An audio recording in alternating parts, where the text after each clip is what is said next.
página 44 do livro A Fonte Não Precisa Perguntar pelo Caminho, de Bert Hellinger. Dimensões da alma. Gostaria de dizer algo sobre as dimensões da alma. Não importa o que façamos, a alma sempre está em jogo. Algumas vezes fazemos algo ruim, a alma está envolvida. Algumas vezes algo bom, ela também está envolvida. E algumas outras vezes fazemos algo sem sentido e ela está envolvida. E algumas vezes algo que restabelece a paz e une os opostos e os contraditórios. E ela está também envolvida aqui. Essas são as diferentes dimensões da alma. Mas o que é alma?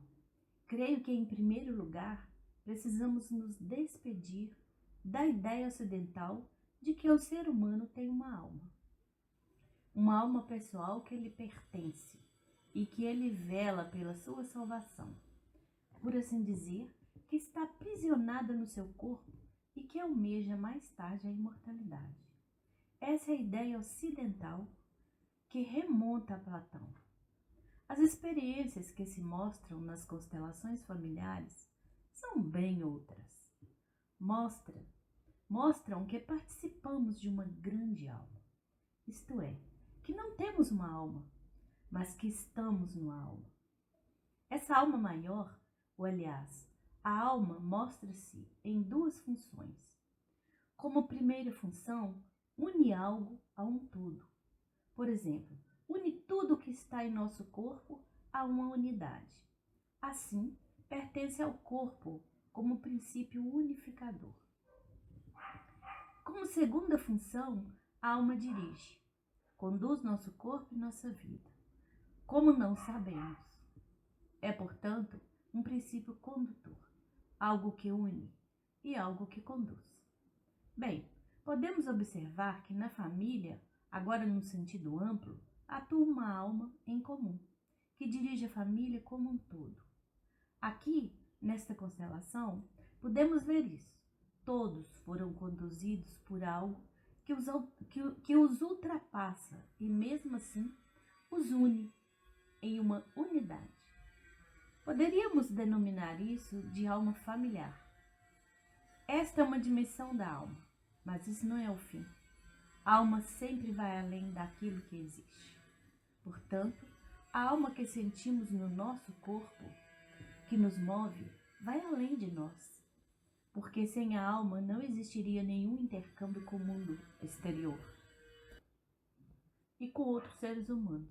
Somente porque a nossa alma vai além de nós mesmos.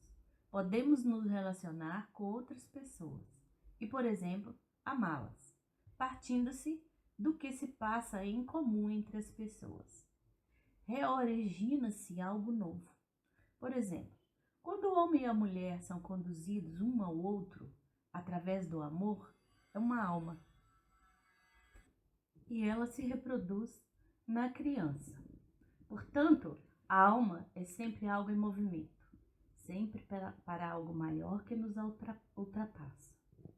É óbvio, portanto, que a alma apenas entra lentamente na consciência com seus verdadeiros movimentos profundos.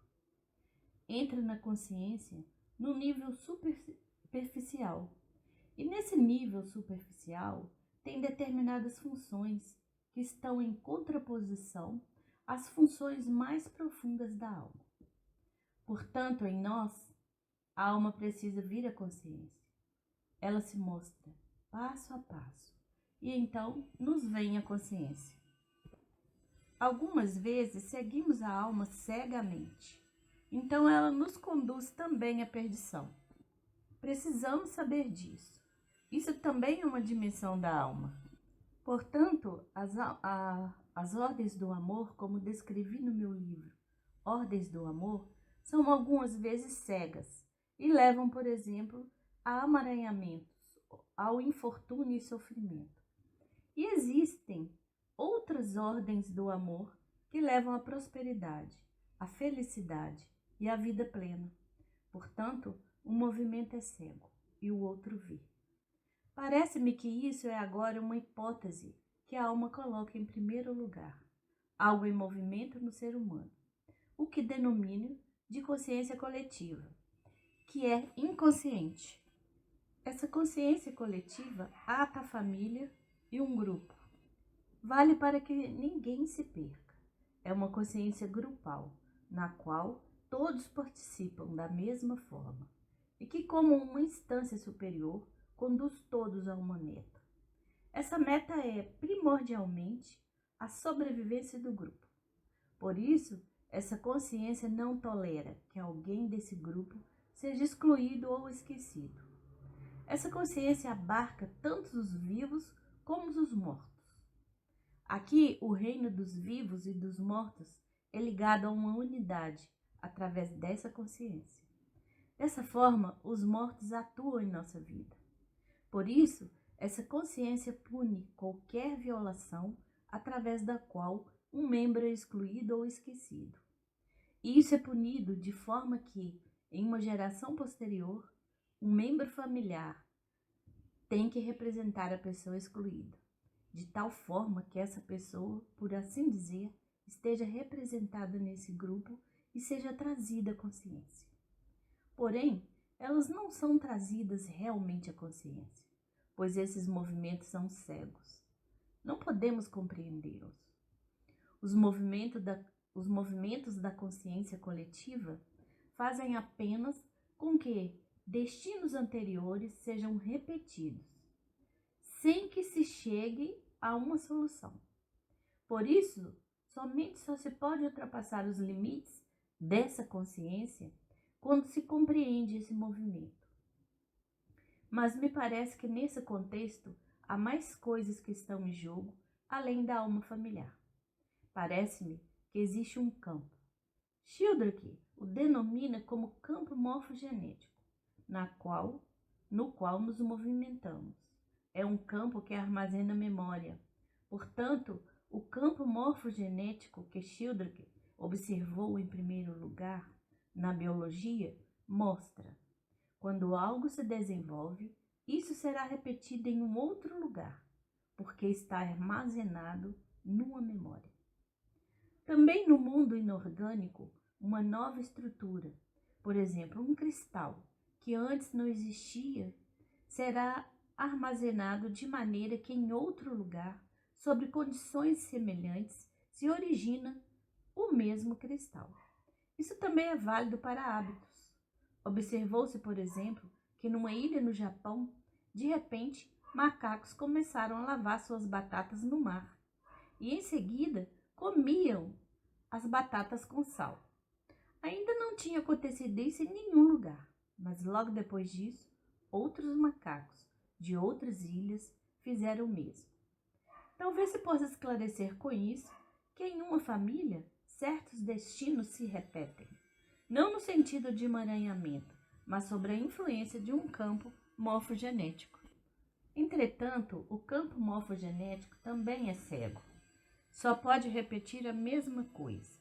Daí, não se pode fugir, a não ser que entremos em um outro movimento que nos leve para fora disso. A esses movimentos pertence o que denomino de movimentos profundos da alma. Eles se desprendem do até então conhecido e entram em contato com uma força maior que aqui denomino de grande alma. Quando observamos constelações familiares, por exemplo, esta última aqui pôde-se ver que cada um dos representantes estava em contato com algo maior, sem que tivessem tido qualquer informação. Isto é, quando nos deixamos levar pelos profundos movimentos da alma, eles conduzem a uma solução que une a todos, de fato, além da alma familiar. É um movimento em direção à reconciliação. Quando se observa o que acontece aqui, vê-se que esses movimentos da alma são bem lentos. A alma tem tempo, não está sob pressão. Esses movimentos da alma surgem bem lentamente e levam a uma solução, à paz, ao reconhecimento de que todos que pertencem, que foram incluídos nesse movimento, na profundeza, são iguais. Algumas vezes, vocês viram que alguns representantes se movimentaram bem depressa. Eles seguiram os movimentos da consciência. Queriam uma solução no sentido da consciência pessoal, mas não estavam em contato com a alma profunda. No todo, isso não tem grande importância, porque tudo se une novamente. Mas quando vocês observarem tal tipo de constelação, verão quem realmente está em contato com os movimentos da alma e quem ainda não os alcançou. Era óbvio que o representante do filho estava inteiramente no movimento da alma. Podia-se ver isso imediatamente. Ele estava dentro dele, além de qualquer pensamento. Isso por ter se exposto a ele. A esse movimento levou a uma solução. Quando somos confrontados com situações difíceis, ajuda, portanto, nos despedirmos de nossos pensamentos costumeiros e concentrarmos no nível mais profundo. Denomino isso o centro vazio.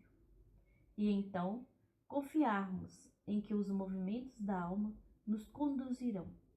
Tudo que tem a ver com vocação vem desses profundos movimentos da alma, para além do que planejamos. Então paramos por aqui hoje, damos sequência no próximo vídeo na página 47.